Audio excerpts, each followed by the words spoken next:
Well, we now go live. Beg your pardon. We go now live to our managing editor, Ageyo, who is in Turkana with some details of exactly what has unfolded in the last 24 hours in Turkana. Very good evening to you, Joe. Could you tell us exactly, do we know, as at this moment, how many people have been killed in this attack?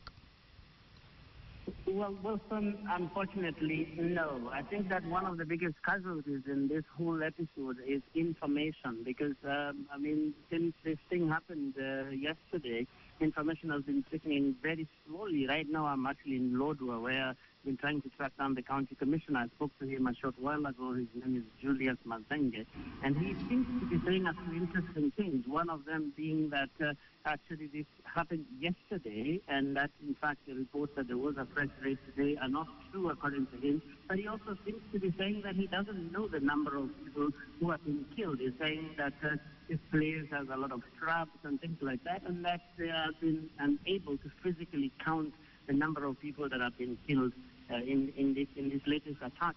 And it's quite interesting, Wilson, because this place is terribly inaccessible given the poor infrastructure that characterizes most of this vast county. This county is 77,000 kilometers square, and the place where this happened is about more than 300, close to 400 kilometers from Lodwar, where the county commissioner is as we speak right now. So he hasn't been to the ground, but he says that according to the government, the official position is that they know that there was a raid yesterday at 4 a.m.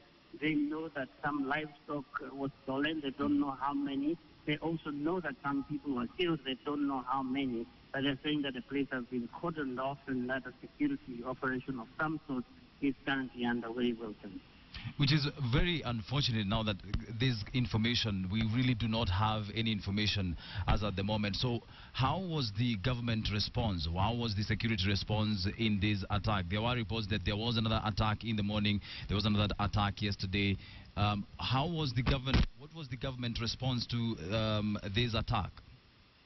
Well, according to the county commissioner, at least, because he's the only government official that has been speaking to us on this issue a short while ago after he attended a certain security meeting that has been going on for a good part of the afternoon here in Lodwar town. And he says that the security people are now on the ground. He says they've cordoned off the place. They say that they're trying to track down these people who stole the livestock to ensure that they don't leave the area. It was incredibly scanty, Wilson, with regard to this because, as I mentioned, that when these kinds of raids happen, these government officials are quite edgy about figures, about details, because sometimes they imagine that the communities, perhaps on hearing the statistics and all that there might be some retaliatory attacks.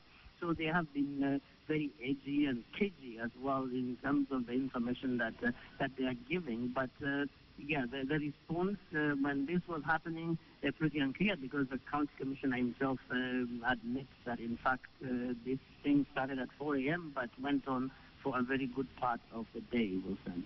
Lastly, Joe, before we let you go, I'm sure that you're a few kilometers from Turkana or from the area, but have you managed to talk to any of the residents, and what is the feeling on the ground in regards to the security situation?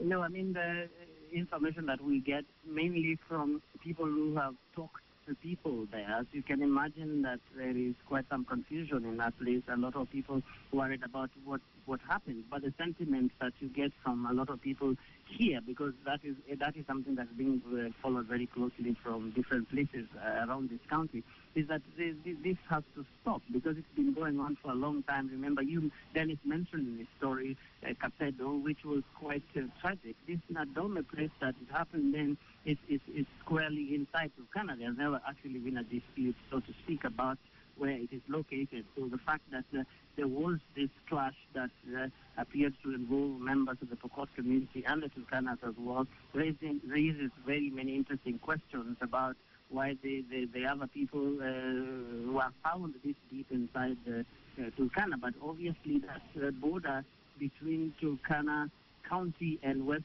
Pokot, as well as the border between Turkana County and Baringo County, which is at issue at the moment as we speak.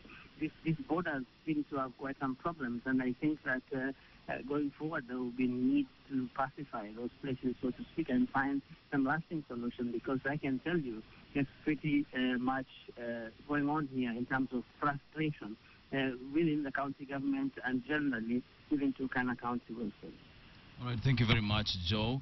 Do take care of yourself while you're there. That's our managing editor, Joe Ageyo, who is in Turkana, giving us an update of the situation on the ground. Very interesting fact that the government does not yet know how many people have been killed in this attack.